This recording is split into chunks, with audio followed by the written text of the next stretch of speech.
حضرت غوث پاک جیلانی شیخ عبدالقادر رضی اللہ تعالیٰ غوث اعظم درمیان اولیاء چو محمد درمیان انبیاء. غوث اعظم کا ولیوں میں وہی مقام ہے جو نبیوں میں رسول کریم کا مقام ہے. حضرت غوث پاک رضی اللہ تعالیٰ عنہ کو اللہ نے بڑے اعزازات سے نوازا. ایک اعزاز اللہ نے یہ دیا کہ ماں کی طرف سے حسینی ہے، باپ کی طرف سے حسنی سید. نانا بھی اللہ کے ولی، دادا بھی اللہ کے ولی، پھوپھی بھی اللہ کی بہت بڑی ولی ہے، بہت بڑی ولی. والد گرامی، آپ نے وہ سیب والا واقعہ تو بڑا ہی سنا ہوا ہے، اس طرف تو میں نہیں جاتا. ماں بھی اللہ کی بہت بڑی ولی ہے. یہ اللہ نا اسباب بناتا ہے، خود ماحول بناتا ہے. آپ کے جو والد گرامی تھے ان کا نام تھا ابو صالح سید موسیٰ جنگی دوست رحمت اللہ علیہ. بادشاہ کے کچھ سپاہی تھے جو مٹکے اٹھا کے جا رہے تھے، اور مٹکے تھے شراب کے بھرے ہوئے، مٹکے اٹھا کے جا رہے تھے. حضرت سید محمد موسیٰ جنگی دوست رحمت اللہ علیہ بھی قریب سے گزرے. یہ کیا ہے بھائی؟ بدبو سے سمجھ تو گئے. تصدیق کے لیے پوچھا کیا ہے؟ انہوں نے کہا جناب یہ بادشاہ کا سامان لے کے جا رہے ہیں. آپ تو جھنڈے والی گاڑی کو ویسے نہیں نہ پوچھ سکتے، سوال ہی نہیں پیدا ہوتا. آپ چونکہ جمہوری لوگ ہیں، آپ نے تو بس دفتر بنانا ہے. جب الیکشن ہوگا نا اپنے دروازے کے سامنے سارے محلے سے لڑائی لینی ہے کہ ووٹ میرے آکے دیں. پھر ٹھیک 1.5 مہینے کے بعد سجدہ صاف بھی کر جاتے ہیں، بندہ غلط سی میں نے پتہ ہی نہیں لگا. تو یہ پہلے سوچنا تو تھوڑا سا ایسے ہی بلا وجہ الیکشن تو روز کبھی کبھی آئے گا. تو ہم نے ایک جگہ تو روز رہنا، ایک دوسروں سے جھگڑے کرنا اور معاذ اللہ تعالیٰ غیبتیں کرنا، عزتیں اچھالنا، یہ مسلمان کا شیوا نہیں ہے. حضرت غوث پاک کے والد نے پوچھا کیا لے کے جا رہے؟ بادشاہ کا سامان ہے جی. ہاتھ میں ڈنڈا تھا، 3 مٹکے تھے شراب کے بھرے ہوئے. زور سے ایک ایک ڈنڈا مٹکوں پہ مارا تو مٹکے ان کے سروں پہ ٹوٹ گئے. بادشاہ سلامت، ہم ساری تقریباً بادشاہ سلامت ہوتے ہیں. یہ کسی کی جرت ہے مطلب میرے گھر کے معاملے میں مداخلت کرے ہو، پھر بادشاہ ہو. لوگوں نے جا کے بڑی غیبتیں کی، بڑی بڑی کہانیاں سنائیں. اس نے تو توڑ دیا جی مٹکے آپ کے، نے کوئی حال نہیں چھوڑا. تو بادشاہ کہنے لگا بلاؤ سید موسیٰ پاک جنگی دوست رحمت اللہ علیہ کو بلا لیا. تو کہنے لگے بادشاہ تمہیں پتا تھا مٹکے کس کے ہیں؟ آپ فرمانے لگے پتا تھا مجھے. کہا کیوں توڑے؟ فرمایا اس لیے توڑے کہ مجھے تیرے اوپر رحم آ گیا تھا، تو اگر شراب پیے گا تو دوزخ میں جلے گا. مجھے رحم آیا تھا، میں نے توڑ ڈالے. تو کہنے لگا آپ کون ہیں؟ تو آپ فرمانے لگے میں محتسب ہوں، میری حساب کتاب لینے کی ڈیوٹی ہے. محتسب ہوں، غلط آدمی کا حساب کروں گا. تو بادشاہ کہنے لگا کس نے ڈیوٹی لگائی آپ کی؟ فرمانے لگے میری ڈیوٹی میرے رب کریم نے لگائی ہے، میری ڈیوٹی اللہ نے لگائی. تأمرون بالمعروف وتنہون عن المنکر، مسلمان کے ذمے ہے اچھائی کا حکم دے گا، برائی سے روکے. یہ ذمہ داری ہے میری، اللہ نے ڈیوٹی لگائی ہے. بادشاہ پہ اتنا روب طاری ہوا کہ کہنے لگا حضور آپ کی بڑی مہربانی، آپ نے یہ کام کیا. کہنے لگا جناب اگر آپ اجازت دیں تو میں بھی آپ کو محتسب نہ بنا دوں، آپ میرے وزیر بن جائیں. کوئی بندہ اس طرح کا کام کرے تو اسے روکیں. تو آپ فرمانے لگے نہیں، تو اپنی نوکری سنبھال کے رکھ، جسے اللہ ڈیوٹی پہ لگائے اسے پھر بندوں کی ڈیوٹیاں نہیں کرنی چاہیے. یہ اعزاز اللہ نے انہیں دیا، یہ شان رب کریم نے عطا فرمائی. ان کے صاحبزادے تھے حضرت غوث پاک جیلانی رضی اللہ تعالی عنہ. اللہ تعالیٰ نے جب کسی شخص سے کام لینا ہوتا ہے تو اللہ اس کے لیے اسباب بھی خود ہی پیدا کر دیتا ہے. علامہ اقبال اپنے استاد کی بڑی قدر کرتے تھے، شمس العلماء کی. تو ایک دن حضرت شمس العلماء سے کہنے لگے استاد جی آپ کی مہربانی سے پڑھ گیا ہوں. تو فرمانے لگے پتر تیری کلاس میں تو 250 لڑکا تھا، میری مہربانی تو سب پہ تھی، پر سارے تو اقبال نہیں نہ بنے. فرمانے لگے تیرے اندر بھی کوئی خوبی تھی، اس کی وجہ سے اللہ نے تجھے یہ اعزاز، کوئی تھی کوئی چیز تیرے اندر بھی. اللہ تعالیٰ جب کسی بندے کو نوازتا ہے نا تو بندہ بھی محنت کرتا ہے، لیکن اس کی محنت سے زیادہ اللہ کے فضل کا دخل ہوتا ہے. تو بندے کئی دفعہ کہنے لگ جاتے ہیں بڑی مشقت کی، بڑی محنت کی، کچھ بھی نہیں ہوتا. زیادہ اللہ کے فضل کا انحصار ہوتا ہے. رب جیسے چاہتا ہے ویسے فیصلے دیتا ہے. آپ فرماتے ہیں کہ میں چھوٹا سا تھا، والد انتقال کر گئے، والدہ تھی میری اور ہم 2 بھائی تھے. فرماتے ہیں بچے کھیلنے کے لیے نکلے تو میں بھی ان کے پیچھے کھیلنے نکل گیا. ایک بیل بچوں کے قابو آ گیا. تو بچوں کے قابو کو چیز آ جائے تو پھر وہ اس کا جو حال ہوتا ہے وہ تو ہمیں پتہ ہی, ہم سارے بچے رہ چکے ہیں. تو کہتے ہیں وہ بیل قابو آ گیا, کوئی اس کے کان چھیڑتا, کوئی اس کی دم چھیڑتا, کوئی اس کے سینگ چھیڑتا, کوئی کسی جگہ سے اسے تنگ کرتا. مختلف بچے اس کو نا دم سے پکڑ کے ہلاتے, بیل بھاگتا. حضور غوث پاک فرماتے میں بھی آگے بڑھا, اور میں نے جب اس کی دم پکڑ کے ہلائی تو بیل نے میری طرف منہ کیا اور کہنے لگا عبد القادر تو نانا ایسے کر, بول کے کہنے لگا تو نانا ایسے کر, تجھے رب نے ان کاموں کے لیے پیدا نہیں فرمایا. آپ فرماتے مجھے اتنا خوف طاری ہوا, بیل کو بولتے دیکھا تھا پہلی دفعہ, بیل کو.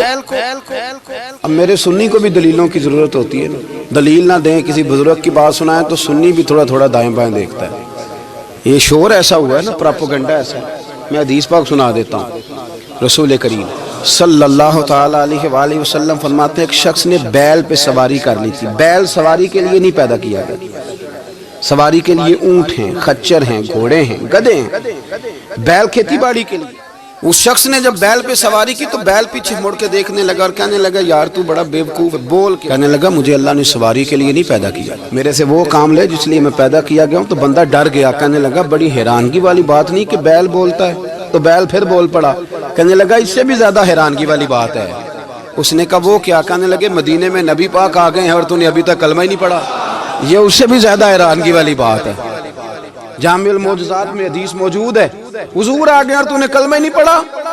وہ شخص کہتا ہے میں سر پٹ دورا, جب آ کے سامنے کھڑا ہوا تو حضور مسکرائے, فرمایا آجا پڑھ لے کلمہ, مجھے پتا ہے تجھے کس نے بھیجا ہے. اللہ والوں کی باتیں مان لیا کریں.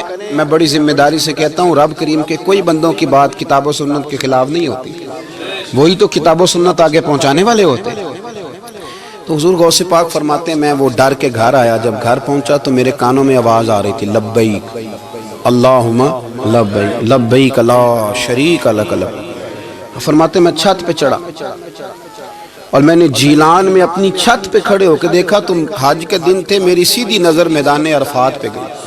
لوگ میدان عرفات میں بیٹھ کے لبیک لبیک پڑھ رہے تھے. پہلے میں وہاں سے ڈر کے آیا, پھر چھت سے ڈر کے نیچے اترا, ماں کو ساری بات بتائی. تو کہتی میری ماں کہنے لگی بیٹے جب تو پیدا ہونے والا تھا تو مجھے بڑی بشارتیں ملتی. فرماتے ہیں ماں نے نا کھولا بکسا صندوق تو 80 دینار نکالے. فرمایا پتر تم 2 بھائی ہو اور تمہارا باپ کل جاگیری 80 دینار چھوڑ گیا, 80 40 تمہارے 40 تمہارے بھائی کے. فرمایا بیٹا ایک بات کا خیال رکھنا, میں اور تمہارا باپ کوئی نہیں, بھائی چھوٹا ہے, میں پیچھے نہیں آ سکتا. یہ 40 دینار لے جا اور جا بغداد چلا جا, جا کے تعلیم حاصل کر.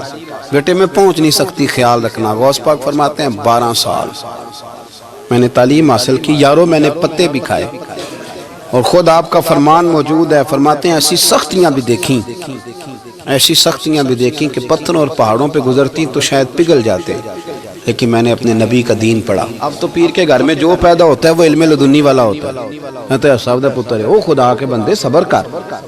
اگر غوث پاک حسنی حسینی سید ہو کے باقاعدہ پھٹی پہ بیٹھ کے پڑھتے ہیں, تو کس پیر کا مرید ہو گیا جسے علم ہی کوئی نہیں, جو جاہل آدمی ہے.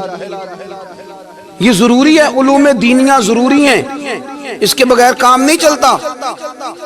اور غوث پاک رضی اللہ تعالیٰ عنہ کی آپ پوری زندگی پڑھ کے دیکھ لیں. غوث پاک تمام اولیاء کے امام ہیں, ساری زندگی.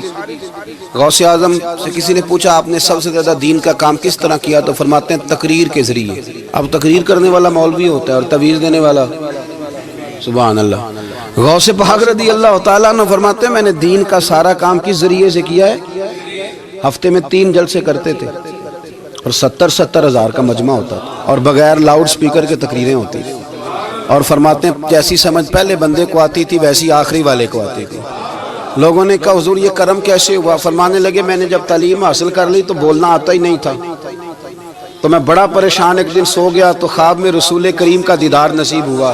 نے فرمایا تو واز کیا کر, تیرے واز سے لوگوں کو فائدہ ہوگا. یا رسول اللہ میں اجمی بندہ ہوں, لوگوں کے سامنے کیسے بات کروں گا؟ تو حضور نے فرمایا منہ کھولنا ذرا. کہتے میں نے منہ کھولا تو محبوب نے 7 دفعہ لعاب دہن ڈالا میرے منہ میں. آپ فرماتے ہیں پھر بولتا میں تھا, اثر کوئی اور پیدا کر دیتا. حضور غوث پاک رضی اللہ تعالیٰ عنہ نے 40 سال دین کا کام کیا.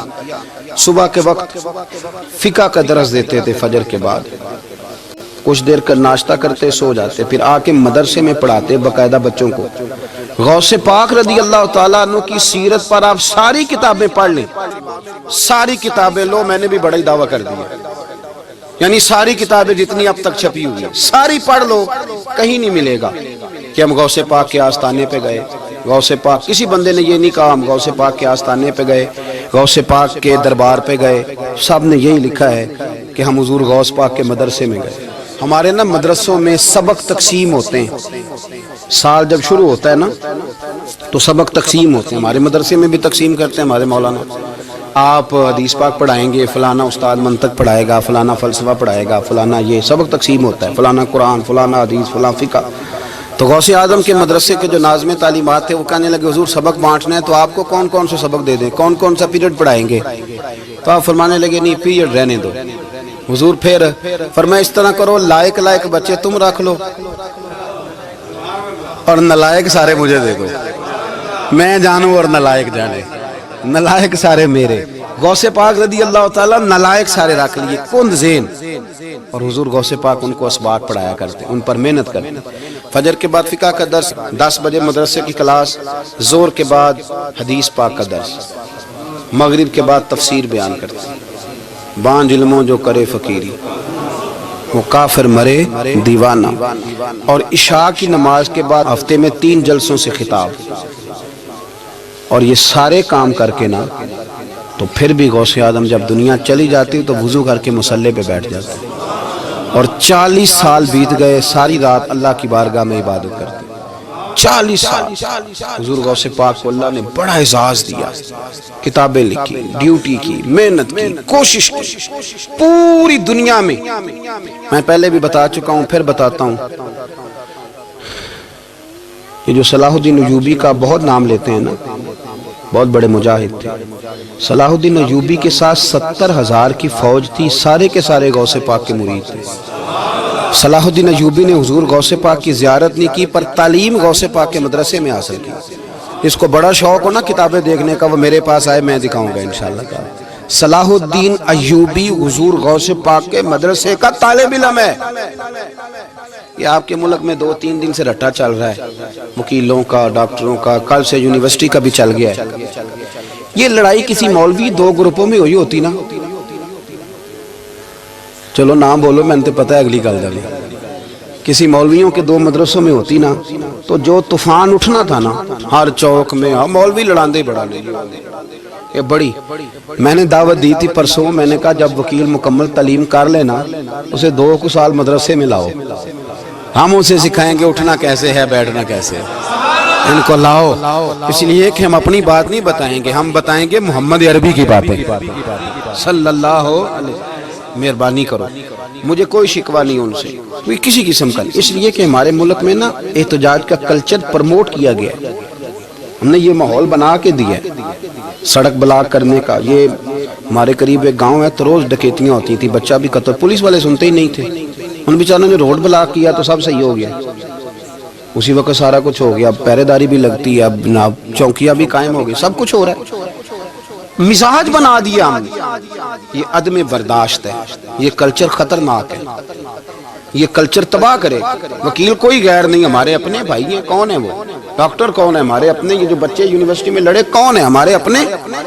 ہم ان کو کاٹ کے نہیں پھینک سکتے، یہ کوئی دوسرے لوگ نہیں، سب کو ضرورت ہے ایک دوسرے کی، لیکن خدا را مہربانی کرو معاشرے میں برداشت کا کلچر پیدا کرو، سکون کا کلچر پیدا کرو، سہنا سیکھو۔ سنو ایک بات کرتا ہوں، اللہ کرے کہ میں سمجھا سکوں، سارے فیصلے خود نہ کرو۔ اگر تمہیں نظر آئے نا کہ آپ کے ساتھ کہیں ناانصافی بھی ہو رہی ہے تو ساری عدالتیں دنیا میں نہیں لگنی، ایک قیامت میں بھی لگنی ہے۔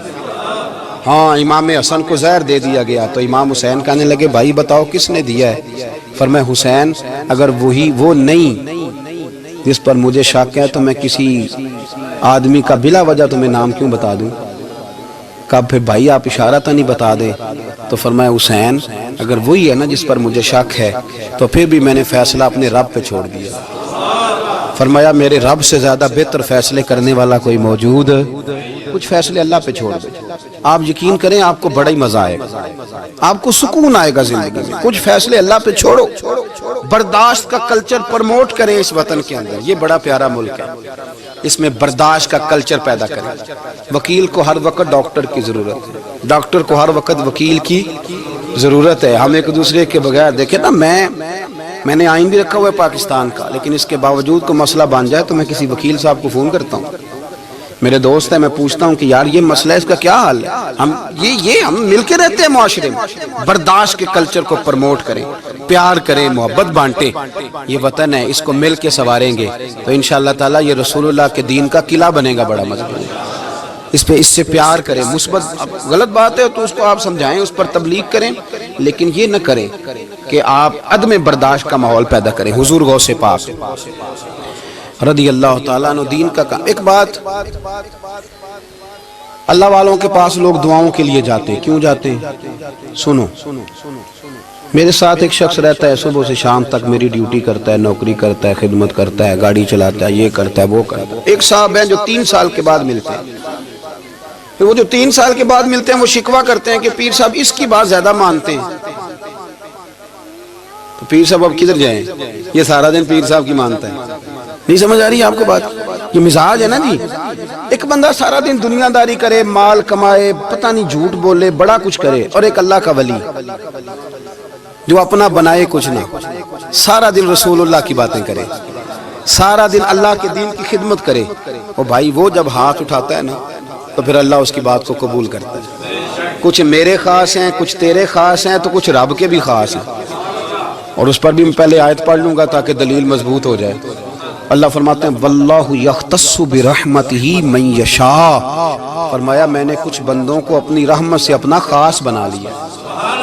کچھ بندے اللہ کے بس اللہ کی بارگاہ میں وہ دعائیں کرتے ہیں تو اللہ قبول فرما لیتا ہے. پتر اللہ ہی دیتا ہے, لیکن اللہ کا ولی دعا تو کر سکتا ہے نا. اللہ کا ولی, میری بات کی سمجھ آ رہی ہے؟ بیٹا کون دیتا ہے؟ اللہ. حضرت محدث اعظم رحمۃ اللہ علیہ کے پاس ایک شخص نے آ کے کہا جی ولی اللہ بیٹا دے سکتا ہے؟ آپ فرمانے لگے ولی اللہ اللہ سے ملا سکتا ہے؟ جی وہ تو ہے ہی ولی اللہ, تو اس نے ملا دینا ہے. تو فرمایا جو اللہ سے ملا دے بیٹا تو چھوٹی سی بات ہے. تو دیکھ نہ کہ جو اللہ تک تجھے لے گیا تو پھر پتر پیچھے رہ گیا. لیکن بیٹا دیتا کون ہے؟ بول کے بتائیں, بول کے. اللہ دیتا ہے. دعا کون کرتا ہے؟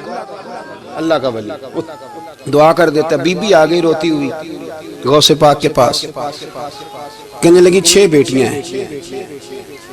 خامد اور سسر کہتے ہیں کہ 7ویں بھی بیٹی ہوئی تو طلاق دے دیں گے. تھوڑا سا اگر بندہ مالدار بھی ہو تو پھر وہ ہمارا دماغ جہاں مرضی چلتا ہے نا. یہ جہالت آج بھی بہت ساری جگہوں پہ پائی جاتی ہے.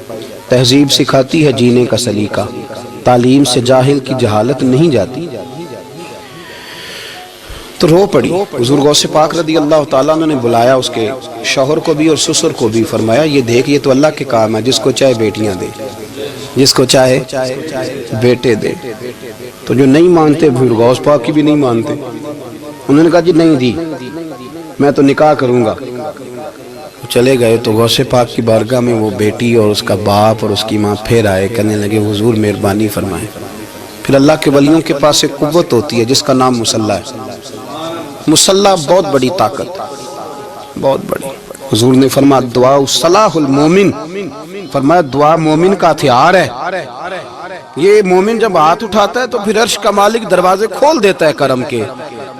حضور غوث پاک نے مصلح بچھا لیا اور رو پڑے, کہنے لگے مالک کریم اس بی بی کے دل میں کس نے بات ڈالی تھی کہ عبد القادر کے دروازے پہ جا.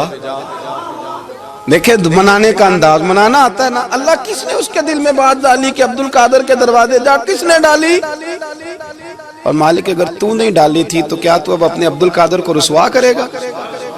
اگر تو نہیں بھیجا ہے کہ ادھر جا تو اب تو رسوا کرے گا؟ حضور غوث پاک رضی اللہ تعالیٰ دعا مانگ کے چہرے پہ ہاتھ پھیرے, بچی کے سر پہ ہاتھ رکھا, فرمانے لگے پتر جا, مجھے امید ہے اللہ نے 6 بیٹیاں دی ہیں تو 7 بیٹے بھی عطا فرمائے گا. تو بی بی کہتی ہے پھر رب نے فضل فرمایا اور 7 ہی بیٹے عطا فرمائے. پھر 7 ہی بیٹے رب کریم نے دیے. تو جو اللہ کی مان تھا پھر اللہ بھی اس کی. تو اس میں اختلاف کی کیا بات؟ یہ سادی سی بات ہے. ایک بغداد کا سوداگر تھا, بڑا مالدار تھا. ایک دن اس نے بغداد کے سارے علماء اور مشائخ کی دعوت پکائی تو غوث پاک کے پاس بھی آیا, کہنے لگا حضور شام کا کھانا ہے. آپ نے اس کا چہرہ دیکھا تو وہ رو پڑا، کہنے لگا بغداد کے پیر انکار نہ کرنا۔ آپ نے فرمایا تو جا میں آؤں گا۔ شاگرد مرید کہنے لگے حضرت جی آپ بڑی مشغولیت تھی شام کو، فرمایا اتنا بڑا آدمی جب رو پڑتا ہے تو لگتا ہے بڑا مجبور ہے، چلیں گے۔ شام کو جب اس کے دروازے پہ گئے تو کھانا بھی اس نے چنا، تو ساتھ اس نے ایک ٹوکرا ایک صندوق بھی لا کے رکھا، اوپر سے خالی۔ جب غوث پاک نے اٹھ کے دیکھا تو اندر اس سوداگر کا بیٹا، اس تاجر کا بیٹا، دونوں ٹانگوں سے معذور، دونوں ہاتھوں سے معذور، ایک ہی بیٹا اپاہج ہے۔ وہ تاجر رو پڑا، کہنے لگا حضور بڑی دنیا جانتی ہے، بڑا مال ہے، پر جب تنہا بیٹھتا ہوں تو کھول کے روتا ہوں۔ وہ بے نیاز ہے نا، ساری زندگی کے بعد ایک بیٹا دیا تو وہ بھی اپاہج ہے۔ حضور بال سفید ہو گئے، لوگوں کی اولاد بڑھاپے کا سہارا بنتی ہے، میں بوڑھے وقت میں اس کو اٹھا کے پیشاب پخانے کے لیے لے کے جاتا ہوں۔ بغداد کے عبد القادر سنا ہے جب تو دعا مانگتا ہے تو رب قبول فرما لیتا ہے، تو مہربانی فرما اگر میرا پتر ٹھیک ہو جائے، میرا زور کوئی نہیں، مالک بے نیاز ہی بڑا ہے، اگر مہربانی ہو جائے۔ تو غوث پاک نے پھر مصلی بچھایا، مصلی بچھا کے کہنے لگے مالک تو اپنے بندوں کے دل میری طرف کیوں موڑتا ہے، اور اگر موڑتا ہے تو پھر رحمت کی نظر فرما، بندہ نوازی فرما۔ ایک باپ اتنے رو رو کے آنسو بہا رہا ہے تو کرم نوازی فرما۔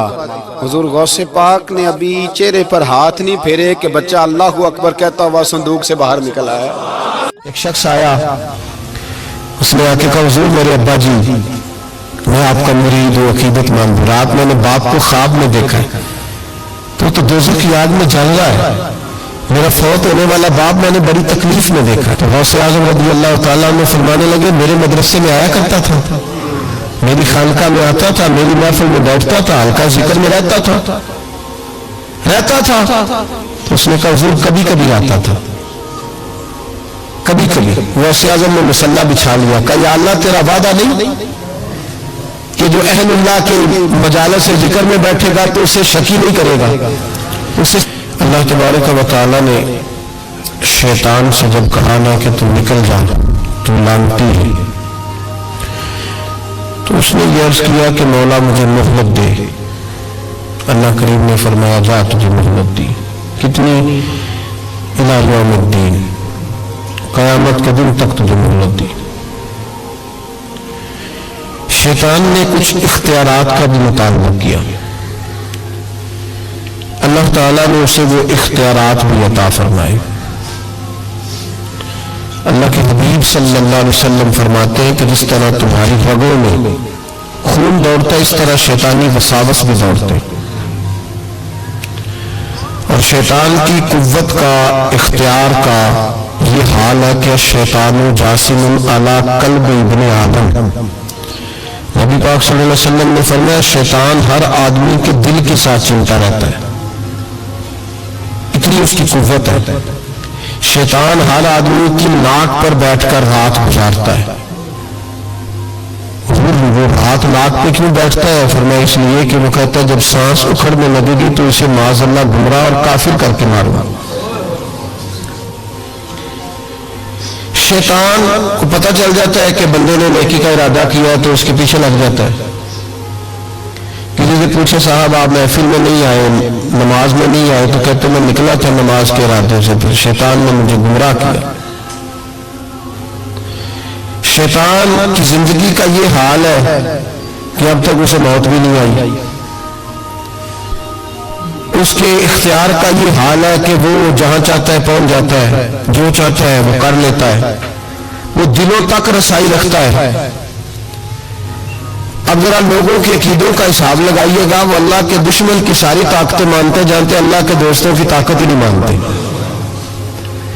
دشمنوں کی طاقتیں مانتے ہیں۔ شیطان ہر جگہ موجود ہے، کوئی بندہ فتویٰ نہیں لگائے گا، اور اگر آپ کہہ دو نبی پاک ہر جگہ موجود ہے، اگر کہ حضور کی روحانیت ہر جگہ موجود ہے، نبی پاک صلی اللہ علیہ وسلم اس طرح دیکھ رہے ہیں جیسے ہاتھ کی ہتھیلی کو دیکھ رہے ہیں، تو رٹا شروع ہوتا ہے کہ نہیں؟ کوئی نہیں ہوتا۔ تو ان سے پوچھو شیطان کی دفعہ تو فٹافٹ مان گئے، کیسے نادان لوگ ہیں کہ اللہ کے مخالف کی دشمن کی طاقت تو مانتے ہیں، اللہ کے محبوبوں کی طاقت ہی نہیں مانتے، اس طرف توجہ نہیں کرتے۔ تو شیطان کو اللہ نے قیامت تک مہلت دی ہے، وہ گمراہ کرے گا، اس کو اختیارات دیے ہیں، وہ رستوں میں بیٹھے گا، وہ دلوں سے چمٹے گا، وہ انسان کی سانس اکھڑنے تک اس کی ناک پر بیٹھ کر اس کا انتظار کرے گا۔ یہ طاقت، یہ اس کی کوشش، یہ اس کی جدوجہد، تو یا اللہ شیطان نے تجھ سے گمراہ کرنے کے لیے اتنی ساری طاقت لے لی، محنت لے لی، تو بندے گمراہ ہو گئے، تو تو نے اس کا کیا بندوبست فرمایا ہے؟ تو رب کریم نے فرمایا میں قیامت تک اولیاء اللہ بھیجتا رہوں گا، قیامت تک، قیامت تک اللہ کے بندے آتے رہیں گے، اپنی فکر سے، اپنی سوچ سے، اپنے درد سے، اپنے پیغام سے، اپنی جدوجہد سے۔ شیطان جتنی چاہے گمراہی پھیلائے، لیکن اللہ اجمیر میں ایک ولی بھیجے گا جو لاکھوں کو کلمہ پڑھا دیا کرے گا، ایک بندے کی برکت سے لاکھوں لوگ دین میں داخل ہو جائیں گے۔ ایک داتا علی اجمیری کی وجہ سے اللہ پورے بر صغیر میں اسلام کے قدموں کو مضبوطی عطا فرما دے۔ تو اللہ فرماتا ہے اگر میں نے دشمن کو اتنی اجازت دی ہے تو میں نے دوستوں کو بھی بڑی رحمتوں سے نوازا ہوا۔ اللہ کے بندے، اللہ کے دوست، اللہ کے محبوب، ان کی گفتگو، ان کا انداز، ان کے پاس اٹھنے والے، بیٹھنے والے، ان کے ساتھ رہنے والے، ان کی بات سننے والے، انہیں ان کی باتوں سے خوشبو آتی ہے۔ وہ لوگ جب قریب ہوتے ہیں اور جب ان کے پاس اٹھتے بیٹھتے ہیں تو اس نور کی برکت سے شیطان کے سارے وار ضائع ہو جاتے ہیں، سارے وار۔ شیطان پوری جدوجہد کرتا ہے، کوشش کرتا ہے، لیکن اللہ کے ولی کی ایک بات، آج بیٹھے نا ہر گلی میں، ہر چوک میں شیطان، لیکن پھر بھی مسجد خالی نہیں کرا سکا، اس لیے کہ اگر شیطان کے پاس طاقت ہے تو رب رحمان کے بندوں کے پاس بھی بڑی طاقت ہے۔ تو یاد رکھ لے، اولیاء اللہ کا وجود ہر زمانے میں رہا، ہر زمانے میں۔ یہ علیحدہ بات ہے کہ ہر شعبے کے اندر کمزوری آئی ہے تو یہاں بھی آئی ہے، لیکن ولی کبھی نہ ختم ہوئے ہیں نہ کبھی ختم ہوں گے، یہ موجود ہے ہر گلی میں، ہر نگر میں، ہر کونے میں۔ بات صرف اتنی ہے کہ لوگوں نے میری طرح تنقید کی اینک لگا لی ہے۔ ہم لوگ زاویہ نگاہ نہیں بدلتے، ہم زاویہ نظر نہیں بدلتے، ہم کمیاں دیکھتے ہیں، شر دیکھتے ہیں، خیر نہیں دیکھتے، ہم غلبہ نہیں اپنی طبیعت میں عقیدت کا ڈالتے، اس لیے ہمارا نقصان ہوتا ہے۔ اور یہ بھی شیطان کا وار ہے، یہ بھی شیطان کا وار کہ وہ ہمیں کسی اللہ والے کے قریب جانے نہیں دیتا۔ تو یاد رکھیں نبی پاک صلی اللہ علیہ وسلم کی امت کے جو اولیاء ہیں، ان ولیوں نے ہر زمانے میں ڈٹ کر شیطانی قوتوں کا مقابلہ کیا۔ نبی پاک صلی اللہ علیہ وسلم کے بعد آپ دیکھ لیں ایک ایک شخص ایسا ہوا ہے جس نے لاکھوں لوگوں کی ہدایت کا وہ بندہ ذریعہ بن گیا۔ امام جعفر صادق سے لے کر امام اعظم ابو حنیفہ تک، اور امام اعظم ابو حنیفہ سے لے کر امام شافعی، امام احمد بن حنبل تک، اور پھر حضرت جنید بغدادی، حضرت سید سختی، حضرت سیدنا معروف کرخی، اور سب سے بڑھ کر محبوب سبحانی حضور غوث پاک جیلانی رضی اللہ تعالیٰ۔ آپ کبھی ان لوگوں کی فکر کو سمجھیں، ان لوگوں کے مزاج کو سمجھیں۔ ان کی باتیں ایسی ہوتی تھی کہ ایک ایک جملے سے دلوں میں انقلاب برپا ہو جاتا تھا، ایک ایک بات سوچ کے زاویے بدل دیتی تھی، افکار اور نظریات میں تبدیلی آ جاتی۔ وہ علیحدہ بات ہے کہ سارا رٹا 11ویں کا رہ گیا ہے، لوگ سمجھتے ہیں 11ویں اصل ہے، اسی پہ مناظرہ اسی پہ، اور یہ بھی مخالفوں کی سازش ہے کہ وہ بزرگوں کی کچھ باتوں کو مناظروں کا رنگ دے کے ان کی اصل تعلیمات سے لوگوں کو دور کر دیتے ہیں۔ 11ویں تو ایک مستحب فعل ہے، 11ویں یعنی کرائے تو ثواب ہے، کوئی نہ کرائے تو گناہ۔ کتنے گھر ہیں جن میں 11ویں نہیں پکتی؟ کسی نے کبھی فتویٰ دیا کافر ہوگا معاذ اللہ، یہ گناہ گار ہوگا۔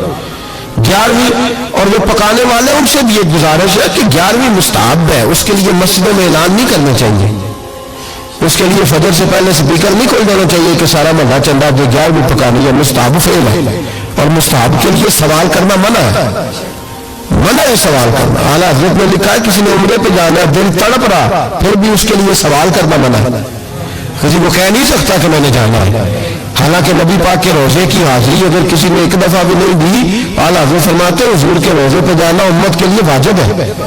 تو اس کے لیے جب سوال کی اجازت نہیں تو مستحب کام کے لیے لوگ سونے اسپیکر کھول لیتے اور جناب کرنے لگے ہوئے یہاں 11ویں کا حصہ ڈالو، تو 11ویں کا یہ مقصد نہیں.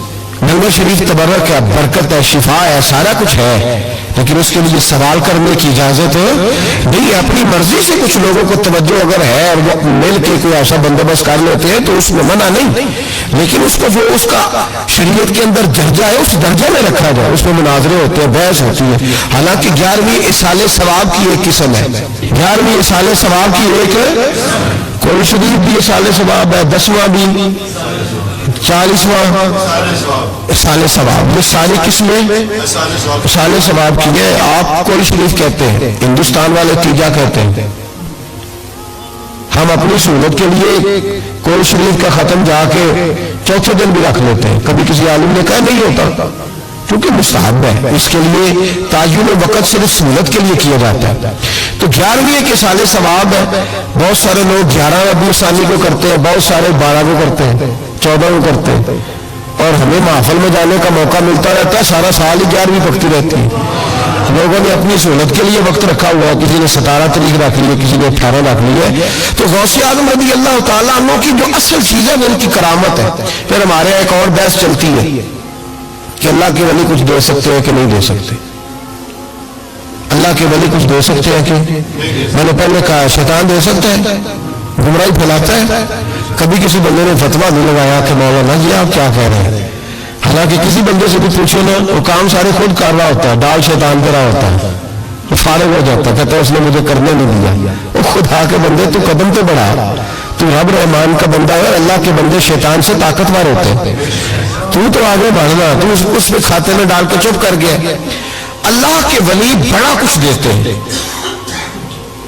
اور جو اللہ کا ولی، سنو جملہ یاد رکھو، جو رب کریم کا بندہ دل میں رسول اللہ کی محبت ڈال دے، اس سے زیادہ بھی کوئی نایاب چیز ہو سکتی ہے. جس نے تیرے دل میں مصطفیٰ کا پیار ہی ڈال دیا ہے، تو ابھی تک کہہ رہا ملتا ہے کہ نہیں ملتا. تجھے مانگنے کا طریقہ نہیں آتا، ورنہ وہاں سے تو سارا کچھ ملتا ہے. اس کی وجہ کیا ہے؟ کرامت ہے. کیا اللہ کا ولی کس طرح دیتا ہے؟ اللہ کا ولی اللہ سے لے کے دیتا ہے. بات صرف اتنی ہے کہ اسے اللہ کو بنوانا آتا ہے. اللہ کے ولیوں کو اللہ کو، یہ نبی پاک کیا کریں گے؟ یہ شفاعت کیا ہے؟ حضور قیامت کے دن کیا کریں گے؟ اللہ کو منائیں گے. حضور فرماتے ہیں میں اللہ کو، شفاعت کا مفہوم کیا ہے؟ حضور سید عالم صلی اللہ علیہ وسلم فرماتے ہیں جب اللہ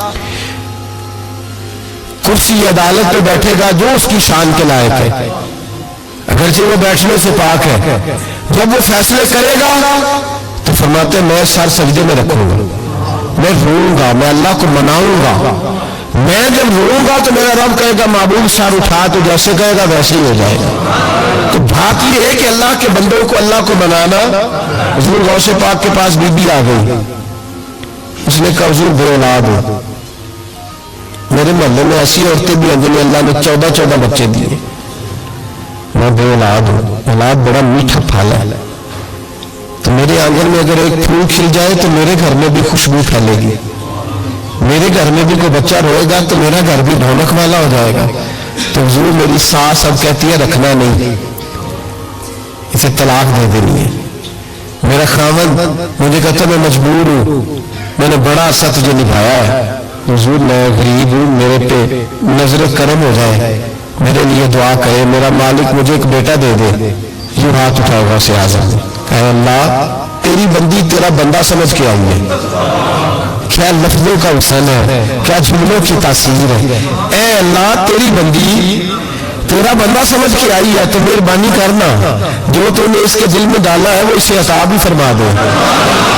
لفظوں کا، جملوں کی ترتیب دیکھیں، جو تو نے اس کے دل میں ڈالا ہے اسے عطا بھی کر دے. تو عاطف غیب سے ندائی عبد القادر اس کے نصیبے میں نہیں، مقدر میں نہیں. میں نے کہا انہیں منوانا آتا. جب کہنا نہیں تو غوث پاک رو پڑے، کہنے لگے میں سمجھ گیا ہوں تو مجھے رسوا کرنا چاہتا ہے، تو مجھے رسوا کر دے. تو رسوا کرنا، تجھے نہیں پتا تھا عبد القادر کے پاس جا رہی ہے؟ تو مالک ہے، تو اس کے ارادے سے آگاہ نہیں تھا؟ مولا تو بے نیاز ہے، تجھے پتا تھا میرے پاس آ رہی ہے. ٹھیک ہے، یہ کہے گی لوگوں سے جا کے میں عبد القادر کے دروازے تک ہو آئی ہوں, مجھے تو کچھ نہیں ملا. تو ٹھیک ہے مولا, میں تیری رضا پہ راضی, تیری قضا پہ شاکر, ٹھیک ہے نہ دے میں راضی ہوں, تو مجھے رسوا کرنا چاہتا ہے. بس ابھی دعا ہو ہی رہی تھی کہ حاطف غیب سے ندائی, عبد القادر تو بول کتنے بیٹے دوں, بولنا کتنے بیٹے دوں, خدا کے فضل سے ہم پر ہے سایہ غوث اعظم کا, ہمیں دونوں جہاں میں ہے سہارا غوث اعظم کا. کہ تو بول کتنے دوں, تو کہا یا اللہ چل ایک مانگنے آئی تھی, مہربانی کر 7 عطا کر دے. 7, ایک بیٹا لینے آئی تھی, اب کریم نے اسے 7 بیٹے عطا فرمائے. وہ بھائی تجھے منوانے نہیں آتا, تو اس رستے کا مسافر ہی نہیں, تو اس رستے کا مسافر ہی نہیں, تجھے منوانے نہیں آتا. ہمارے بزرگ گزرے حاجی صاحب رحمۃ اللہ علیہ, تو مدرسہ ان کا چھوٹا تھا, کہتے تھے مجھ سے نہیں چندے مانگے جاتے, میرا چھوٹا ہی ٹھیک ہے, چھوٹا ادارہ تھا. تو لوگ بچہ داخل کرانے آتے ہیں, صاحب بچہ داخل کر لیں, کہتے گنجائش نہیں, جتنے کمرے تھے بچے داخل ہو گئے. جو سیانے بندے تھے انہیں پتا تھا, کہتے ٹھیک ہے آپ نہ داخل کریں, ہم بد مذہبوں کے مدرسے میں داخل کرا دیتے, ہم بد مذہبوں کو, ٹھیک ہے آپ نہ کریں, ہمارے پاس ہے وہاں ایک مدرسہ پیٹنے والوں کا, وہاں داخل کرا دیتے ہیں. سب کہتے اور یار کبھی کوئی گنجائش ہو, اس کو رکھو کسی جگہ پہ, کوئی کمرہ دیکھو, میرے والے کمرے سے اٹھا لو. لوگوں کو انہیں منوانا آتا تھا, جن کو پتا تھا کس بات پہ مانیں گے انہیں منوانا آتا تھا. میں نے بریلی شریف میں یہ رنگ دیکھا ہے, جو کسی بات پہ بریلی کے بزرگ پریشان ہوتے, اور کوئی آزمائش آتی ہے تو جو جاننے والے لوگ ہیں وہ کہتے ہیں چلو حضور کی کو نعت چھیڑ دو. جب نعت پاک چھڑ جاتی ہے تو چلے کھلنے شروع ہو جاتے ہیں, وہاں توانائیاں بھول جاتے ہیں لوگ اپنے سارے گاؤں. جنہیں منوانا آتا ہے, اللہ کے ولی کا کمال یہ ہے کہ اسے رب کو منانا آتا ہے, وہ منوا لیتا ہے. اللہ اپنے فضل سے, اللہ کو مجبور کوئی نہیں کر سکتا, اللہ اپنے فضل سے اس کی بات مانتا ہے. کتب علی نفسہ الرحمہ, اپنے فضل سے مانتا ہے. تو حضور غوث پاک رضی اللہ تعالیٰ عنہ نے لوگوں کو بڑا نوازا. ایک شخص آیا, اس نے آ کے کہا حضور میرے ابا جی, میں آپ کا مرید و عقیدت مند ہوں, رات میں نے باپ کو خواب میں دیکھا ہے, تو دوزخ کی آگ میں جل رہا ہے, میرا فوت ہونے والا باپ میں نے بڑی تکلیف میں دیکھا ہے. تو غوث اعظم رضی اللہ تعالیٰ عنہ فرمانے لگے میرے مدرسے میں آیا کرتا تھا, میری خانقاہ میں آتا تھا, میری محفل میں بیٹھتا تھا, حلقہ ذکر میں رہتا تھا. اس نے کہا حضور کبھی کبھی آتا تھا, کبھی کبھی. غوث اعظم نے مصلی بچھا لیا, کہا یا اللہ تیرا وعدہ نہیں کہ جو اہل اللہ کے مجالس سے ذکر میں بیٹھے گا تو اس سے شکی نہیں کرے گا, اس سے صحیح. اور یہ مسلم شریف کی حدیث ہے. اب مسئلہ یہ بن گیا, پہلے سنی دلیل نہیں مانگتا تھا, ورنہ ٹھیک ہے, اب سنی بھی کہتا ہو نہیں, یہ آپ کیا کہہ رہے ہیں. یہاں ہمارے اندر بھی کمی ہے, نہ اللہ کے ولی کے منہ سے جو نکلتا ہے وہ رب کی رضا والا جملہ ہوتا ہے.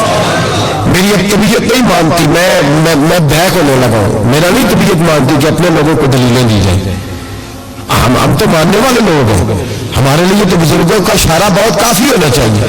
مولانا امجد علی اعظمی صاحب اعلیٰ حضرت کے خلیفہ ہیں, وہ کہتے ہیں کہ میں نے تقریر کے بعد ایک شخص نے مجھ سے حوالہ پوچھا تو میں ساری رات روتا رہا. میں نے کہا یا اللہ یہ تیرے بندے کیا سمجھتے ہیں کہ ہم جھوٹ بولیں گے ان سے, جو میں بات بیان کر رہا ہوں ممبر پہ بیٹھ کے وہ غلط ہو سکتی ہے. فرماتے ایک دفعہ زندگی میں ایسا ہوا تو میں نے رات رو کے گزارا. یہ کیا بات ہوئی ہمارے ہاں اس قدر زیادہ, جس آدمی ایک بندہ کہنے لگا بخاری سے کھول کے دکھائے, میں نے اس کے آگے بخاری رکھ دی, میں نے کہا پڑھو, کہنا میرے کو تو نہیں پڑھی جاتی. تو میں کہا پھر تو اعتبار کر, پڑھی نہیں جاتی تو پھر اعتماد کر. عجیب بات ہے کہ ہم جو ممبر میں بیٹھا ہوا ہے, مسلح میں بیٹھا ہوا ہے, اسے تو کم از کم بیانہ دار جان لے, تو اپنے اندر سے یہ چیز ختم کرے. سنی تو عقیدت مند ہوتا ہے, اس کی طبیعت, اس کے تو مزاج کے اندر لطافت ہوتی ہے, وہ تو ہلکے سے جملے سے مسکرا کے سارا کچھ مان جایا کرتا ہے. تو یہ جو پراپوگنڈے کا آپ شکار ہو رہے ہیں اس سے باہر آئے. بہرحال بات بیان کر دیتا ہوں. حضور غوث اعظم رضی اللہ تعالیٰ عنہ کہنے لگے اے اللہ تیرا وعدہ نہیں, دلیل کیا ہے؟ مسلم شریف کی حدیث, نبی پاک علیہ السلام نے فرمایا جو ذکر کرنے والوں کی مجلس میں خالی بیٹھ جائے اللہ تبارک و تعالیٰ اسے بھی سعادت عطا فرما دیتا ہے. اگر شقی ہو, بدبخت ہو, تو اللہ اسے نیک وقت فرما دیتا ہے. تو حضور غوث اعظم حضور کی اس دعا کا وسیلہ دینے لگے, یا اللہ تیرا وعدہ نہیں تھا, یہاں آیا کرتا تھا تو خدا بندہ اس کی قبر پہ عذاب. وہ شخص کہتا ہے میں گھر میں جا کے سویا, دوبارہ میرے ابا جی ملے تو مجھے کہنے لگے بیٹا عبد القادر کے پاس جاتے رہنا, عبد القادر کے پاس جاتے رہنا، جو ان کی مجالس میں جاتا ہے اللہ اس سے بڑا ہی راضی ہوتا ہے، وہاں جاتے رہنا۔ تو بھائی ان لوگوں کو رب کریم کو منانا آتا تھا، لیکن ان کا اصل کمال کیا تھا؟ تربیت۔ ان کا اصل شعبہ کیا ہے؟ سارے بولو، اصل شعبہ تربیت۔ اب بھی نا اگر ہمارا مزاج تربیت کا بن جائے نا، نبی کریم صلی اللہ علیہ وسلم نے فرمایا کہ حکمت مومن کی گمشدہ میراث ہے، اسے زندہ کرو۔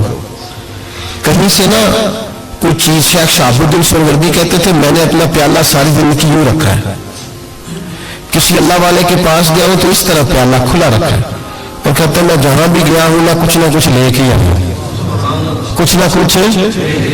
آپ یہاں کسی بندے کو کبھی بٹھائے، اس کو کہیں کہ تو کراچی سے لے کر پشاور تک اللہ کے ولیوں کی، علماء کی درباروں کی بات بتا، وہ ہر جگہ سے 6-7 نقص نکال کے لائے گا، ادھر ایسے ہوتا ہے، ادھر ایسے ہوتا ہے، ادھر ایسے ہوتا ہے، ادھر ایسے ہوتا ہے۔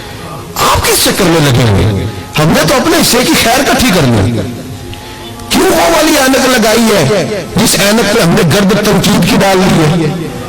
لوگ اور ساری زندگی تنقید کرنے والا اندر سے خالی ہے، اس کی زندگی اس طرح ہے جس طرح پاگلوں کی ہوتی ہے، بول بول کے اور تنقید کر کر کے اس نے اپنے دل کی زمین بنجر کر لی ہے، کوئی شے ہاتھ نہیں آئی، کیونکہ وہ ساری زندگی سمجھے نہیں۔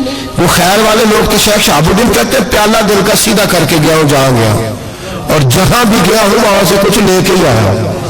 کیا کر کے آیا ہوں؟ کچھ نہ کچھ، بولیے کچھ نہ کچھ میں لے کے آیا۔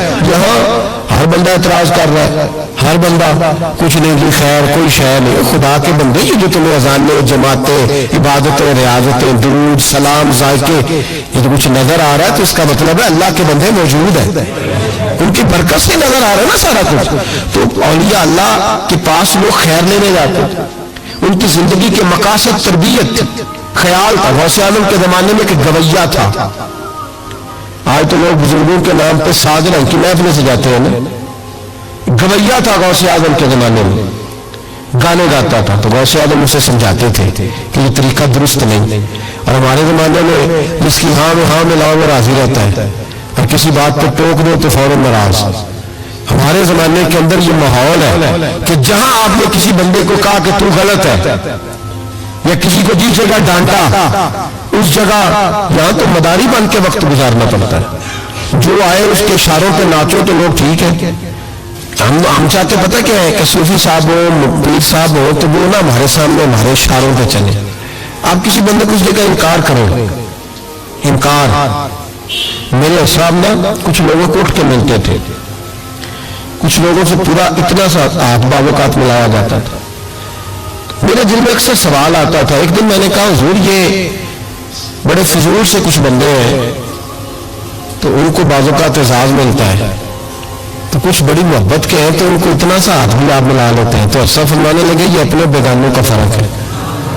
میں نے کہا کس طرح؟ فرمانے لگے کچھ ایسے ہوتے ہیں جن کو پروٹوکول نہ دو تو بھاگ جاتے ہیں، تو کچھ ایسے ہوتے ہیں جن کا پتہ ہوتا ہے انہیں جوتے بھی مارے تو یہ میرا ہی ہے، اس لیے جانا کوئی نہیں، یہ میرا ہے۔ فرماتے ہیں جسے ڈانٹتے زیادہ ہے ڈپٹتے زیادہ ہے، اس کا پتہ ہوتا ہے یہ جا کہیں نہیں سکتا، یہ میرا ہی ہے، تو جتنا مرضی کچھ کرو۔ تو جب پروٹوکول محلے کا دور آیا نا ہمارا، ہم تو ذرا اس لیے تو اسلام ہی ہو رہے۔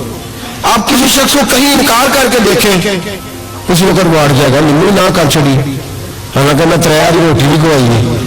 ان چکروں سے باہر ہے، یہ چیز آپ کا تربیت روک دے گی، منع کر دے گی، آپ باہر نکلے۔ حضور غوث پاک رضی اللہ تعالیٰ عنہ گویا گایا کرتا تھا، غوث اعظم منع کرتے، فرماتے طریقہ ٹھیک نہیں، بات چیز سے وہ مخالفت کرنے لگ گیا۔